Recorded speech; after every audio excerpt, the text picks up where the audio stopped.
여왕은 아름다운 성에서 살았습니다. 그녀는 꿈꾸던 딸이 있었습니다.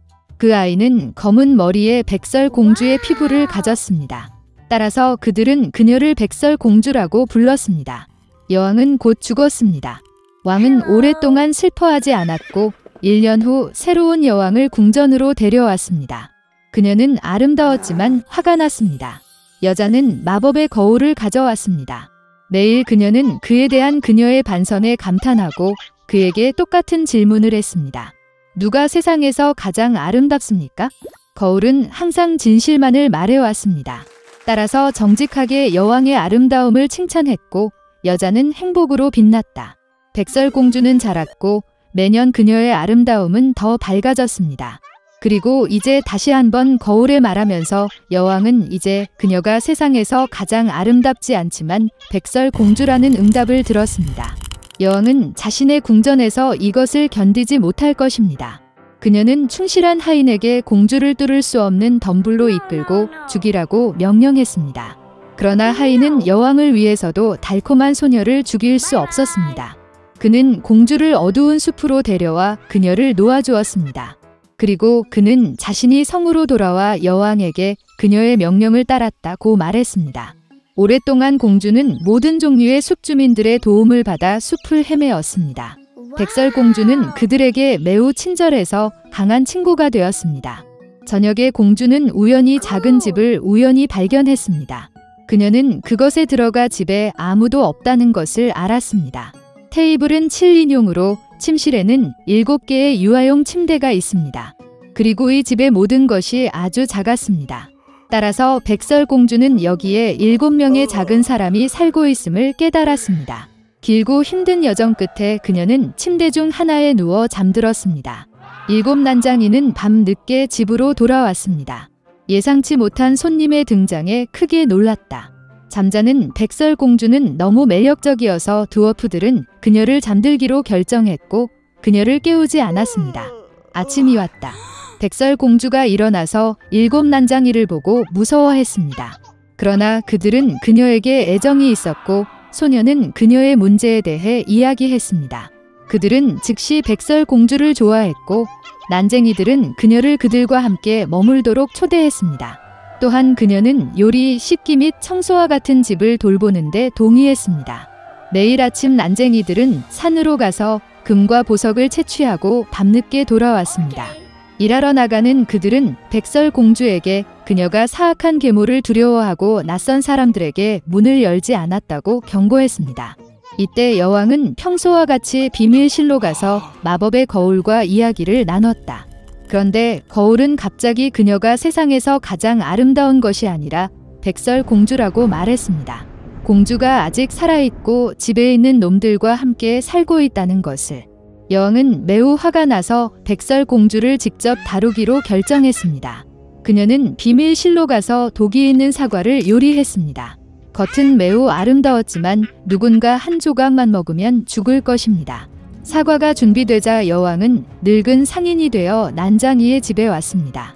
달콤한 노파를 보며 백설공주는 그녀에게 미안함을 느꼈다.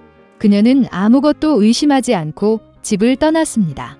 노파는 그 소녀를 잘 익은 사과로 대하고 이 사과를 먹으면 영원히 젊고 아름답다고 말했다. 백설공주는 그녀를 믿었고 사과를 물자마자 죽어 숨을 멈췄습니다. 만족스러운 여왕은 궁전으로 갔습니다. 저녁이 되자 드워프들은 퇴근하고 백설공주가 바닥에 누워있는 것을 보았습니다. 그녀는 숨을 쉬지 않았습니다. 그들은 너무 큰 소리로 흐느끼고 애통해 근처 숲에서 사냥을 하고 있는 잘생긴 왕자가 그들의 외침을 들었다. 모든 동물을 두려워하는 어떤 종류의 울부짖음이 그에게 흥미로워졌습니다. 왕자가 난장이의 집을 발견했을 때 백설공주를 보았습니다. 그녀는 너무 아름다워서 어린 왕자가 즉시 그녀와 사랑에 빠졌습니다. 그는 백설공주를 치료할 수 있는 의사가 있기 때문에 드워프들에게 그녀를 데리고 성으로 데려가도록 설득했습니다. 드워프들은 그것을 허용했습니다. 그런 다음 왕자는 하인에게 공주를 어깨에 매라고 명령했습니다. 그리고 그들이 그녀를 안고 있을 때 하인들이 덤불을 우연히 발견하고 뇌진탕으로 백설공주의 입에서 독사과 한 조각이 떨어져 깨어났습니다. 어린 왕자를 보고 그 소녀도 그와 사랑에 빠졌고 그와 결혼하기로 했습니다. 그들은 또한 사악한 계모를 결혼식에 초대했습니다. 백설공주가 아직 살아있고 이제 길고 행복한 삶이 그녀를 기다리고 있다는 분노로 여왕은 마법의 거울을 깨고 다시는 보지 않았습니다. 레뮤엘 걸러버는 영국에서 아내와 아이들과 함께 5개월을 보냈지만 여행에 대한 갈망은 더욱 강해졌습니다. 그래서 모험가 배의 선장이 된 걸리버는 또 다른 항해를 시작했습니다. 그는 10명의 승무원을 모집했지만 결과적으로 모든 승무원이 정직한 사람은 아니었습니다. 한 번은 배신자들이 배를 몰아내고 걸리버의 오두막에 침입하여 그를 묶었습니다. 승무원은 3일 동안 전 선장을 가두었습니다.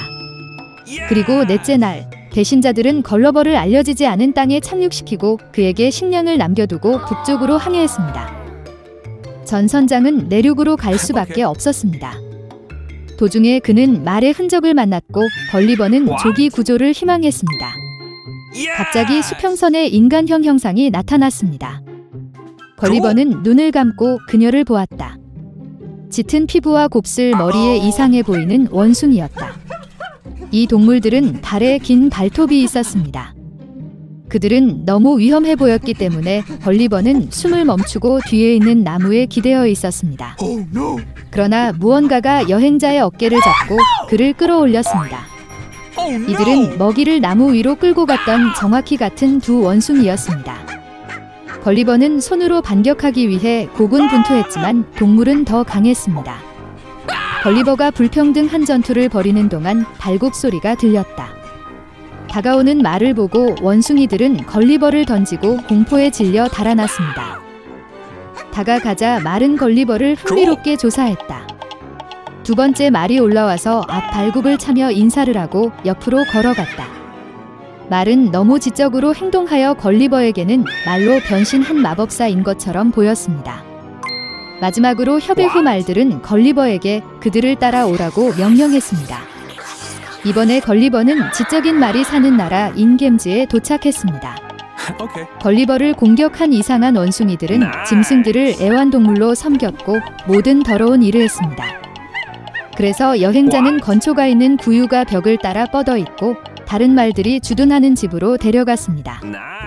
말은 걸리버에게 건초를 먹으라고 손짓했지만 여행자는 우유 한 통을 발견하고 음료를 달라고 했습니다. 저녁 식사 후 걸리버는 말의 면밀한 감독하에 귀리와 구운 빵을 모았습니다. 이것은 겜즈를 너무나 놀라게 하여 걸리버에게 그들의 언어와 문화를 가르치기 시작했습니다.